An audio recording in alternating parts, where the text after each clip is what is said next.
Sir আসলে আপনাদের দুজনকে ডেকেছি আমার একটা অভিজ্ঞতা শেয়ার করার জন্য।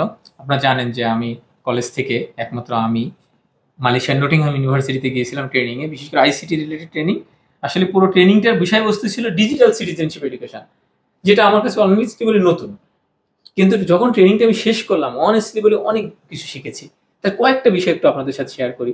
যে আমাদের কিন্তু আসলে দুটো লাইফ আছে এখন, অনলাইন লাইফ একদম পুরো একটা লাইফ। দেখেন আমরা সকালে ঘুম থেকে উঠি, রাতে ঘুমাতে যাই, পুরো অনলাইনে আমাদের একটা লাইফ আছে। আমি আসলেই কখনো এইভাবে চিন্তা করিনি। আমাদের ডিজিটাল প্ল্যাটফর্ম আমরা যখন ইউজ করি, তার এথিক্যাল কত ধরনের আসপেক্ট আছে, রাইটস রেসপন্সিবিলিটির বিষয় আছে। অনেকে আমরা হয়তো এথিক্যাল আসপেক্ট দেখি না, বিবেচনা করে আমরা আমাদের অনলাইন প্ল্যাটফর্ম ইউজ করি না। তো এই বিষয়গুলো আমার ওই ট্রেনিং আলোচনা করেছে। তা আমি আপনাদের দুজনকে বলবো, আপনার দুজন আইসিটি টিচার, ক্লাসে যখনই আইসিটির কোনো ইস্যু নিয়ে আলোচনা করবেন, সাইবার বুলিং, আমি ইন্টারনেটের ইউজ নিয়ে কথা বলছেন, আলোচনা করছেন, এগুলোর এথিক্যাল আসপেক্ট, এগুলো আমাদের হিউম্যান লাইফে এর ইম্প্যাক্টটা কি, এথিক্স ভায়োলেট করলে আমাদের জীবনে কি কি প্রবলেম হতে পারে, এই জিনিসগুলো একটু গুরুত্বের সাথে বিবেচনা করবেন।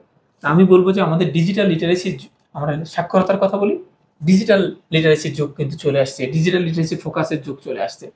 এবং এই ডিজিটাল লিটারেসি কিন্তু ডিজিটাল সিটিজেনশিপের সাথে খুবই ওতপ্রোতভাবে জড়িত। তা আমরা আইসিটির জায়গা থেকে আপনাদের দুজনের প্রতি আমার এই দাবিটুকু থাকলো।